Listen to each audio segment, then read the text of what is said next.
Hello friends. आज मैं आपके लिए साइंस का एक बहुत ही इम्पोर्टेंट टॉपिक लेके आया हूँ, जो कि सामान्य अध्ययन का एक बहुत ही महत्वपूर्ण टॉपिक है। ये टॉपिक है अम्ल वर्षा। एसिड रेन क्या होती है, कैसे होती है, किस तरह से होती है, इसकी हानियाँ क्या हैं, आज हम यही पढ़ने वाले हैं। तो अम्ल वर्षा है जो कि अम्ल से होती है, यानी जो अम्ल और क्षारक होते हैं उनमें से अम्ल जल के साथ मिलकर जब बरसते हैं तो उसे हम कहते हैं अम्ल वर्षा। इसमें कुछ मुख्य प्रक्रिया होती है वो हम पढ़ लेते हैं। ये जो टॉपिक है ये मोस्ट इम्पॉर्टेंट टॉपिक है सारे कम्पिटिटिव एग्जाम के लिए। ये साइंस का भी एक बहुत ही महत्वपूर्ण टॉपिक है जो हमें ज़रूर आना चाहिए और हमें पता होना चाहिए कि ये कैसी होती है, इससे क्या हानियाँ होती है। तो एसिड रेन है आज का हमारा टॉपिक। थोड़ा पढ़ लेते हैं इसको। मैंने आपके सामने कुछ लिखा है इसमें विशेष, फिर हम इसकी हानियाँ पढ़ेंगे, ठीक है। तो इसमें लिखा है, इसमें कुछ गैसों के ऑक्साइड पानी के साथ अभिक्रिया करके अम्ल बनाते हैं। कुछ गैसें कौन कौन सी? नाइट्रोजन, सल्फर और CO2 यानी कार्बन डाइऑक्साइड। तो नाइट्रोजन, सल्फर और कार्बन डाइऑक्साइड के ऑक्साइड जो हैं वो पानी के साथ अभिक्रिया करके क्या बनाते हैं? कौन कौन से अम्ल बनाते हैं? उन अम्लों का मैं आपको नाम बता रहा हूँ। तो पहला नाइट्रोजन जो है, नाइट्रोजन पानी के साथ जब अभिक्रिया करता है तो वो बनाता है नाइट्रिक अम्ल। क्या बनाता है? नाइट्रिक अम्ल बनाता है नाइट्रोजन पानी से अभिक्रिया करके। एक तो ये अम्ल बनता है जब अम्ल वर्षा होती है। दूसरा, जब सल्फर पानी के साथ अभिक्रिया करता है तब ये दो बनाता है। पहला में बनाता है सल्फ्यूरिक अम्ल, सल्फ्यूरिक अम्ल। दूसरा बनाता है सल्फ्यूरस अम्ल, सल्फ्यूरस अम्ल। सल्फर दो अम्ल बनाता है। सल्फर जो गैस है, ये तीनों गैस जो है ये बहुत ही महत्वपूर्ण प्रदूषक का कार्य करती है। लेकिन ये वायुमंडल में अगर न हो तो हमारा जीवन जो है वो संभव नहीं होता, लेकिन ये प्रदूषक का भी कार्य करती है। तो ये जल के साथ जो अभिक्रिया दोनों करती है तब नाइट्रिक अम्ल, सल्फ्यूरिक अम्ल और सल्फ्यूरस अम्ल बनता है। और जब कार्बन डाइऑक्साइड पानी के साथ अभिक्रिया करता है तो क्या बनाता है? कार्बनिक अम्ल। क्या बनाता है? कार्बनिक अम्ल बनाता है। तो ये जब चारों अम्ल पानी के साथ मिलकर बरसते हैं बूंदों के रूप में तो जो वर्षा होती है उसे हम कहते हैं अम्ल वर्षा। क्या कहते हैं? अम्ल वर्षा कहते हैं।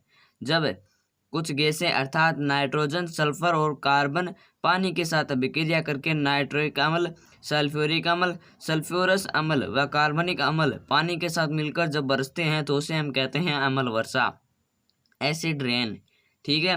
तो अम्ल वर्षा जो है वो कैसे होती है ये मैंने आपको बता दिया है। ये वायुमंडल में अत्यधिक प्रदूषकों की उपस्थिति के कारण होती है।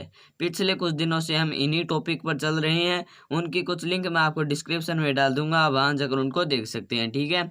तो अम्ल वर्षा की परिभाषा हो गई, ये किस तरह से होती है, इसमें मुख्य गैसें कौन सी होती है वो मैंने आपको बता दिया है। अब हम इसकी कुछ हानियाँ होती हैं, क्योंकि अगर एसिड की रेन होगी तो वो हमारे लिए लाभदायक तो कभी नहीं होगी और वो हमेशा हमारे लिए हानिकारक ही होगी। तो हम इसकी हानियाँ पढ़ लेते हैं। अम्ल जो है वो हमारे शरीर के लिए बहुत डेंजर होता है, ये हमें पता है। हम जल सकते हैं अगर हम पे कोई एसिड डाल देता है। आए दिन हम फिल्मों में सुनते हैं कि उस लड़की पर एसिड डाल दिया। तो ये जो एसिड है ये बहुत ही खतरनाक है, ठीक है। इसमें एक दिया हुआ परिभाषा में ये पढ़ लेते हैं, यह त्वचा व अन्य के लिए हानिकारक है। हमारे शरीर की जो त्वचा है, चमड़ी है, यहाँ पे जो हाथ की जो त्वचा है, ये चमड़ी है, इस पर अगर ये गिर जाए ना तो यहाँ पर काला दागा हो जाएगा, ठीक है। सामान्य भाषा में इसे हम काला दागा कहते हैं, यानी जला हुआ। तो ये एसिड जो है ये बहुत ही खतरनाक होता है। इसके अब हम कुछ हानियाँ पढ़ लेते हैं। तो इसकी जो कुछ हानियाँ वो मैंने आपके सामने लिख दी है। इनमें जो महत्वपूर्ण है उन्हें मैंने हाईलाइट करके लिख रखा है। जैसे ऑक्साइड होती है कुछ गैसों के, गैसें कौन कौन सी है वो भी लिख रखा है, ठीक है। और ये कुछ हाईलाइट है, ये मैं आपको समझा देता हूँ आने आने पर। हानियाँ देख लेते हैं। अम्ल वर्षा के कारण विभिन्न ऐतिहासिक, ये मीनिंग गलत है थोड़ा, यहाँ पर ती ऐसे होगा, हिंदी का बहुत ध्यान रखना पड़ता है। ये जो है ये बहुत ही महत्वपूर्ण भाषा है। तो इसके कारण विभिन्न ऐतिहासिक धरोहरों जैसे ताजमहल, ताजमहल तो जो ताजमहल है या जो अन्य जो धरोहर है, ऐतिहासिक धरोहर जैसे लाल किला, ताजमहल किससे बना है? ताजमहल बना है संगमरमर से। किससे बना है? संगमरमर से।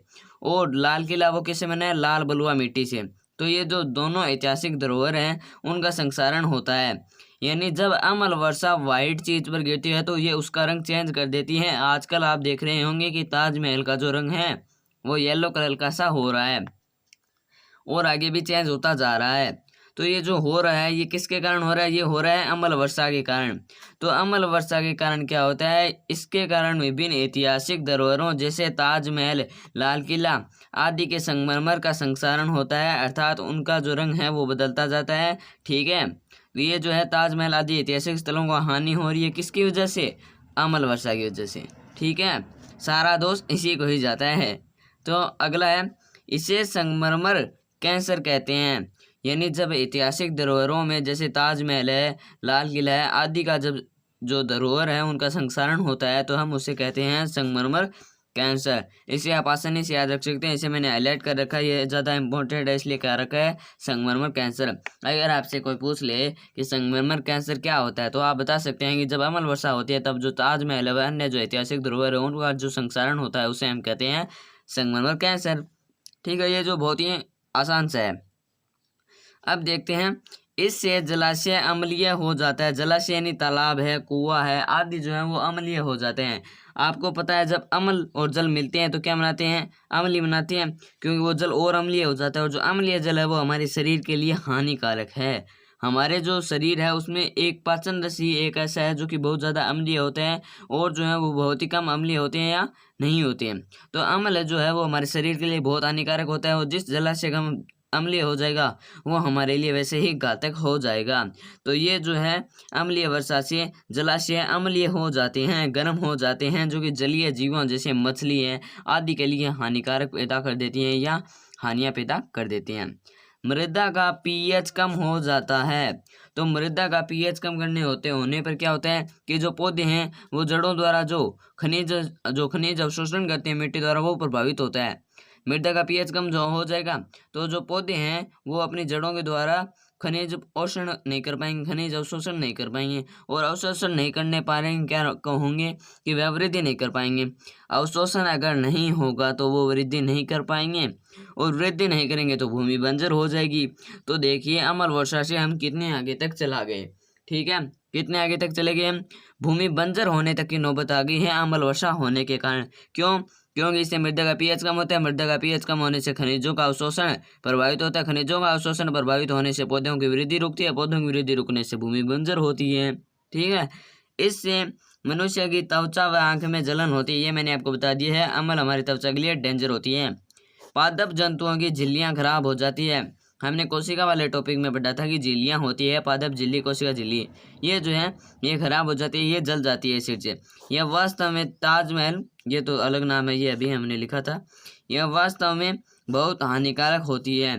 यानी ये बहुत ही हानिकारक होती है, ये हमने लास्ट में मान ही लिया है। इतनी हानियाँ पढ़ लिया तो मानना ही पड़ेगा ना यार, क्योंकि अम्ल वर्षा जो है ये बहुत ही हानिकारक होती है। ये क्या होती है, इसकी हानियाँ क्या होती है, ये मैंने पढ़ लिया है। ठीक है, आपने भी पढ़ लिया मेरे साथ, आप इसे आराम से समझ चुके हैं। मैं आपको एक बार फिर से समझा देता हूँ ताकि आपके एकदम क्लियर हो जाए साफ भाषा में। ठीक है, आप इसको मत देखिएगा, एक बार मेरी आवाज़ सुनिएगा एक बार। इसमें क्या होता है कि नाइट्रोजन, सल्फर और कार्बन डाइऑक्साइड जो है वो पानी के साथ मिलती है और क्या बनाती है? नाइट्रिक अम्ल, सल्फ्यूरिक अम्ल और सल्फ्यूरस अम्ल और कार्बनिक अम्ल, 4 अम्ल बनाती है। और जब 4 अम्ल और पानी मिल जाता है प्लस में तो क्या होता है? अम्ल वर्षा बन जाती है। और जो बरसात होती है वो गर्म गर्म होती है और उससे हम कहते हैं अम्ल वर्षा।